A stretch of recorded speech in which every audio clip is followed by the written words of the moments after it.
പെരിഞ്ചീരകം എന്ന് വെച്ചാൽ വലിയ ജീരകം അത് വെച്ചിട്ടുള്ള ഒരു കിഡിലിൻ ടിപ്പാണ് കാണിക്കുന്നത്. ഇതിപ്പം വറുത്ത പെരിഞ്ചീരകമാണേ. അപ്പോൾ വറുത്ത പെരിഞ്ചീരകം ആകുമ്പോഴത്തേനും നല്ലൊരു മണമായിരിക്കും.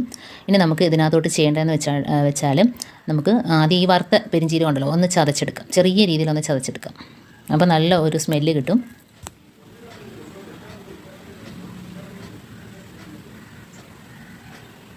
അപ്പോൾ അതുകൊണ്ട് ഇടികല്ലിനകത്തിട്ട് ഒന്ന് ചെറുതായിട്ടൊന്ന് ക്രഷാക്കി എടുത്തിട്ടുണ്ട്. ഇനി നമുക്കിത് ഒരു ടിന്നിനകത്തോട്ട് ഇട്ട് കൊടുക്കാം. അപ്പോൾ പൊടിച്ചെടുത്ത പെരിഞ്ചീരകം നമ്മളൊരു ബൗളിനകത്തോട്ട് ആക്കിയിട്ടുണ്ട്. ഇനി നമുക്ക് അതിനകത്തോട്ട് ചെയ്യേണ്ടതെന്ന് വെച്ചാൽ നല്ല തിളച്ച വെള്ളം ഒഴിച്ചു കൊടുക്കാം. പിന്നെ വേണ്ടത് ഉപ്പാണ്.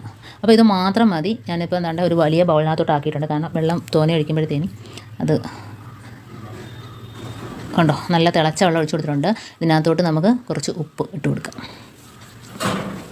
വേറെ പ്രത്യേകിച്ച് ഇതിനകത്തൊന്നും ചേർക്കുന്നില്ല. അപ്പോൾ തിളച്ച വെള്ളം ഒഴിക്കുമ്പോൾ അതിനകത്തുള്ള എസൻസ് എല്ലാം നല്ല രീതിയിൽ ഇറങ്ങി കിട്ടും. ഇപ്പോൾ ഞാൻ പൊടിയുപ്പാണ് ഇട്ട് കൊടുത്തത്. 1 ടീസ്പൂൺ അളവിൽ പൊടിയുപ്പും കൂടി ഇട്ട് കൊടുത്തിട്ടുണ്ട്. അപ്പോൾ നല്ലൊരു കിഡിലൻ സൊല്യൂഷനാണിത്. ഈ ഒരു സൊല്യൂഷൻ വെച്ചിട്ട് നമ്മൾ സ്പ്രേ ചെയ്യുകയാണെങ്കിൽ പല്ലി, പാറ്റ, എലി എല്ലാ ശല്യം ഒഴിവാക്കിയിട്ട് കേട്ടോ. അത്ര നല്ലൊരു എഫക്റ്റാണ് ഇതിന്. ഇതിപ്പോൾ ഞാൻ അരിച്ചെടുത്തിട്ടുണ്ട്. കണ്ടോ നല്ല രീതിയിൽ അതിനകത്ത് ആ എസൻസ് എല്ലാം ഇറങ്ങി കിട്ടിയിട്ടുണ്ട്. ഇനി തണുത്തതിന് ശേഷം നമുക്കൊരു സ്പ്രേ ബോട്ടിലിനകത്തോട്ട് ആക്കി കൊടുക്കാം. എന്നിട്ട് നമ്മുടെ ഗ്യാസ് അടുപ്പിൻ്റെ ഭാഗത്ത്, കിച്ചൻ്റെ ഭാഗത്ത്, മിക്സി ഇരിക്കുന്ന ഭാഗത്ത്, എവിടെയൊക്കെയാണോ പല്ലി ഒക്കെ വരുന്ന ആ ഭാഗത്തെല്ലാം ഒഴിച്ചു കൊടുക്കുക. അതേപോലെ തന്നെ സിങ്കിനകത്ത് ഒഴിച്ചു കൊടുക്കുക. സിങ്കിനകത്ത് തന്നെ അത് ഊരിയിട്ടാണ് ഒഴിച്ചു കൊടുക്കുന്നത്.